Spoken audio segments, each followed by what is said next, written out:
आमल की एकादशी। सूत जी 88,000 ऋषियों को संबोधित करते हुए बोले कि एक बार महान राजा मानधाता ने वशिष्ठ जी से पूछा था कि यदि आपकी मुझ पर कृपा है तो किसी ऐसे व्रत की कथा कहिए जिसका पालन करने से मेरा कल्याण हो। महर्षि वशिष्ठ जी बोले, हे राजन, सब व्रतों से उत्तम और अंत में मोक्ष देने वाला आमल की एकादशी है। इसका मैं वर्णन करता हूँ। राजा मानधाता ने फिर से प्रश्न किया, मुनिवर, इस आमल की एकादशी की उत्पत्ति कैसे हुई और इसका महत्व क्यों है? मुनि वशिष्ठ ने कहा, हे नृपश्रेष्ठ, पृथ्वी पर आंवले की महत्ता उसके गुणों के अतिरिक्त इस बात से भी है कि यह भगवान विष्णु के मुख से उत्पन्न हुआ है। जब पृथ्वी पर आंवले का जन्म हुआ तभी सृष्टि को बनाने वाले ब्रह्मा का भी विष्णु की नाभि से निकले कमल में प्राकट्य हुआ। अतः यह एकादशी जो फाल्गुन महीना के शुक्ल पक्ष में होती है, समस्त पाप नष्ट करने वाली है। इस व्रत का फल अनंत कहा गया है। महर्षि वशिष्ठ जी ने कहा, हे राजन, मैं आपको एक पौराणिक कथा सुनाता हूँ। एक वैदिश नाम का नगर था। यहाँ चारों वर्ण आनंद सहित रहते थे। ब्राह्मण, क्षत्रिय, वैश्य और शूद्र, चार वर्ण बहुत आनंद से रहते थे। चत्ररथ नाम का राजा राज्य करता था। वह अत्यंत विद्वान तथा धर्मात्मा, सभी नगरवासी विष्णु भक्त और एकादशी का व्रत किया करते थे।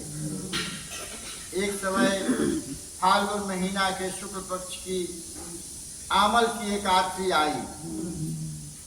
उसने राजा प्रजा सबने हर्ष पूर्वक खुशी के साथ व्रत किया।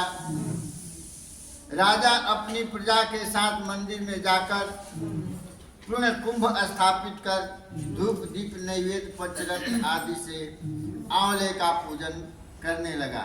मंदिर में आया अपने प्रजा को लेकर के, और जहाँ आंवले का पेड़ था वहाँ एक मिट्टी का कलश रख करके, कुंभ उसी को बोलते हैं, उसका पूजन किया।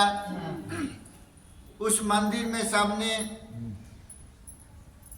धूप दीप नैवेद्य पंचरत्न आदि के साथ आंवले का पूजन करने लगा। उस मंदिर में सबने रात्रि को जागरण किया। रात्रि के समय वहाँ एक बहेलिया आया। यह नगर के बाहर रहता था।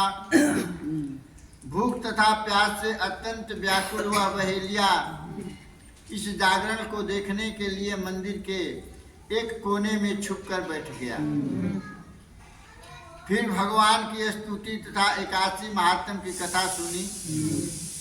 राजा और नगरवासियों की तरह उसने भी सारी रात जाग कर बिताई। प्रातः काल बहेलिया भी अपने घर गया। कुछ समय बीतने के पश्चात उस बहेलिये की मृत्यु हो गई। वस्तुतः उसे नरक में ही जाना था, परंतु आमल की एकादशी के व्रत तथा जागरण से उसे राजा विदुरथ के घर जन्म मिला। उसका नाम वसुरथ रखा गया। युवा होने पर वह चतुरंगली सेना के सहित तथा धन धान्य से युक्त होकर 10,000 ग्रामों का मालिक बना पालन करने लगा। एक दिन राजा कोई बात नहीं। एक दिन राजा शिकार खेलने के लिए गया। दैव जोग से वह मार्ग भूल गया और दिशा ज्ञान न रहने के कारण बढ़ जाओ। राजा शिकार खेलने के लिए गया था। दैव जोग से वह मार्ग भूल गया और दिशा ज्ञान न रहने के कारण उसी वन में एक वृक्ष के नीचे सो गया। रात्रि होते ही पहाड़ी दस्युओं वहां पर आ गए। राजा को अकेला देखकर मारो मारो कहने लगे और राजा के ऊपर दौड़ पड़े, परंतु आचार्य की दस्युओं के सब अस्त्र शस्त्र राजा के शरीर पर गिरते ही नष्ट हो जाते थे। वहाँ पहाड़ी आदमी जो थे राजा को अकेला देख करके कुछ मन में सोच करके दौड़ करके मारने लगे, लेकिन जिस चीज से मार रहे थे वो राजा के शरीर पर जाते ही वह फूल के समान हो जाता था। अस्त्र शस्त्र राजा के शरीर पर गिरते ही नष्ट हो जाते और उनका वार पुष्प के समान प्रतीत होता। अब उनके अस्त्र शस्त्र उल्टे उन्हीं पर प्रहार करने लगे। जो मार रहा था उसी को वह वापिस आने लगा, उसी के ऊपर वे मूर्छित होकर गिरने लगे। उसी समय राजा के शरीर से एक देवी उत्पन्न हुई। देवी ने थोड़ी ही देर में सब आतताइयों को काल के गाल में पहुंचा दिया। राजा की जब नींद खुली तब उसने दुष्टों को मरा हुआ देखा। राजा सोचने लगा, इन शत्रुओं को किसने मारा है। राजा अभी सोच ही रहा था कि आकाशवाणी हुई, हे राजा, इस संसार में विष्णु भगवान के अतिरिक्त कौन तेरी सहायता कर सकता है।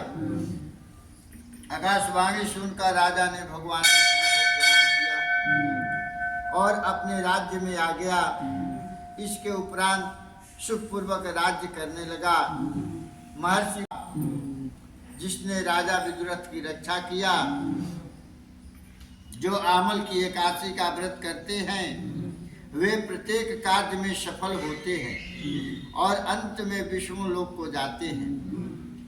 विष्णु भगवान की शक्ति हमारे सभी संकट को काटती है। यह लाभ जन्म जन्मांतर तक मिलता है। इस जन्म में, अगले जन्म में, उसे अगले जन्म में, जब तक इसका पुण्य रहेगा तब तक जो पराचित है वो दूर होता रहेगा। बोलो वृंदावन बिहारी लाल की जय, व्यास माता की जय।